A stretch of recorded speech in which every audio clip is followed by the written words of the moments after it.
어떻게 하나님은 이삭을 번제물로 드리라고 하셨을까요? 아브라함이 이스마엘을 쫓아낸 후 10여 년의 세월이 흐른 어느 날, 하나님께서 아브라함에게 내 아들, 내 사랑하는 독자 이삭을 데리고 모리아 산으로 가서 내가 내게 일러준 한 산 거기서 그를 번제로 드리라 라고 말씀하셨습니다. 하나님께서는 아브라함의 믿음을 시험하기 위해 이삭을 번제로 드리라고 명령하셨습니다. 번제는 제물을 온전히 불태워 드리는 제사입니다. 하나님은 아브라함에게 이삭을 번제로 바치라는 이해하기 어려운 명령을 내리셨습니다. 하나님께서 100세에 태어난 이삭을 죽이라는 무서운 명령을 내리셨던 것입니다. 이삭은 하나님께서 약속하신 아들이었고 아브라함에게 목숨보다 더 소중한 아들이었습니다. 그런 아브라함에게 하나님의 명령은 너무나 뜻밖의 명령이었습니다. 놀랍게도 아브라함은 하나님의 명령에 의심하지 않고 순종하였습니다. 아침에 일찍 일어나 아브라함은 나귀의 안장을 치우고 두 사환과 이삭을 데리고 번제에 쓸 나무를 쪼개어 가지고 하나님이 지시한 곳으로 떠났습니다. 하나님께서 지시하시는 곳까지는 3일 길이었습니다.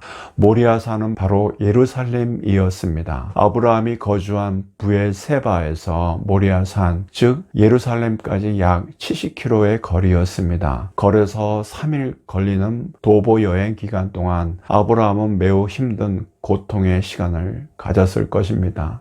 그러나 아브라함은 하나님 앞에 묵묵히 자신의 감정을 이겨냈습니다. 그의 순종은 일시적인 감정에서 나온 것이 아니고 3일 동안 변함없이 하나님께 온전히 순종하는 모습을 보였습니다. 아브라함은 종들에게 너희는 나귀와 함께 여기서 기다리라. 내가 아이와 함께 저기 가서 예배하고 우리가 너희에게로 돌아오리라 말하였습니다. 아브라함은 종들에게 이삭과 함께 갔다가 다시 함께 돌아오겠다고 말하였습니다. 아브라함은 이삭을 번제물로 바쳐도 하나님께서 이삭을 다시 살리실 것이라는 강력한 믿음을 갖고 있었습니다. 그래서 아브라함은 하인들에게 이삭과 함께 돌아올 것이라고 말하였습니다. 그러므로 히브리서 기자는 아브라함의 믿음을 저가 하나님이 능히 죽은 자 가운데서 다시 살리실 줄로 생각한지라 라고 묘사하였습니다. 즉 아브라함은 이삭을 번제물로 드릴지라도 하나님께서 이삭을 다시 살리실 것이라는 강한 믿음을 갖고 있었습니다. 어떻게 이런 믿음이 아브라함이 갖고 있었을까요? 아브라함의 믿음은 하나님에 대한 맹목적인 믿음인가? 아니면 온전한 순종의 믿음이었을까요? 아브라함은 번제나무를 취하여 이삭에게 지우고 자기는 불과 칼을 손에 들고 동행하였습니다. 번제할 나무를 진 이삭의 나이는 당시 15살 정도 되었을 것입니다. 그때 이삭은 아브라함에게 내 아버지여 하니 그가 이르되 내 아들아 내가 여기 있노라. 이삭이 이르되 불과 나무는 있거니와 번제할 어린 양은 어디 있나이까? 라고 물었습니다. 아브라함은 내 아들아 번제할 어린 양은 하나님이 자기를 위하여 친히 준비하시리라 라고 대답하였습니다. 아브라함과 이삭은 하나님께서 지시하신 곳에 이르렀습니다. 아브라함은 단을 쌓고 나무를 가지런히 놓은 후 아들을 결박하여 단 위에 놓았습니다. 그런데 15살 나이에 이삭은 놀랍게도 단 위에 놓여졌지만 아버지께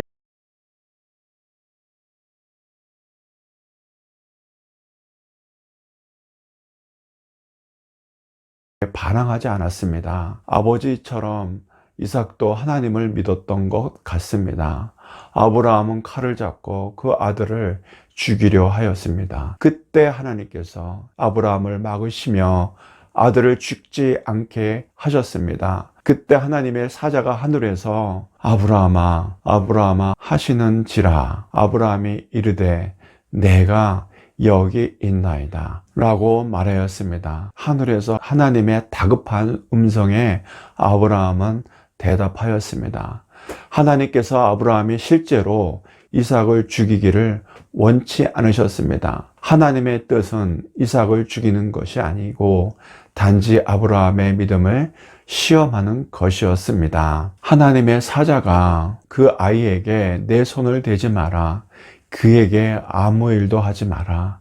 내가 내 아들 내 독자까지도 내게 아끼지 아니하였으니 내가 이제야 내가 하나님을 경외하는 줄을 아노라 라고 말씀하셨습니다. 이제 아브라함의 믿음은 충분히 검증되었습니다. 비록 아브라함은 믿음의 아들 이삭을 지극히 사랑했지만 그 사랑보다 하나님을 더 사랑했고 하나님의 명령에 절대 순종하였습니다. 하나님께서는 아브라함을 위해 이삭 대신 순양을 한 마리 준비하였습니다. 아브라함은 눈을 들어 뿔이 수풀에 걸린 한 순양을 보았습니다.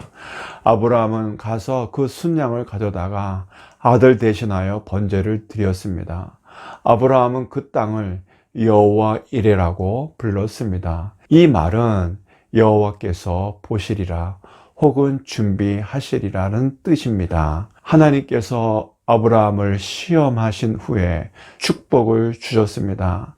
하나님께서 선언하신 복은 내가 내게 큰 복을 주고 내 씨가 크게 변성하여 하늘의 별과 같고 바닷가의 모래와 같게 하리니 내 씨가 그 대적의 성문을 차지하리라 라고 말씀하셨습니다. 하나님께서 아브라함에게 하란 땅을 떠날 때 주셨던 축복 외에 대적의 성문을 차지한다는 추가적인 축복의 말씀을 주셨습니다. 대적의 성문을 차지한다는 말씀은 대적들을 정복한다는 뜻입니다. 대적의 성문은 예수 그리스도에 대한 예언이었습니다. 아브라함의 자손으로 오실 메시아를 통해 온 세상은 사탄의 권력과 죽음에서 구원을 받는 축복을 누리게 된다는 말씀이었습니다.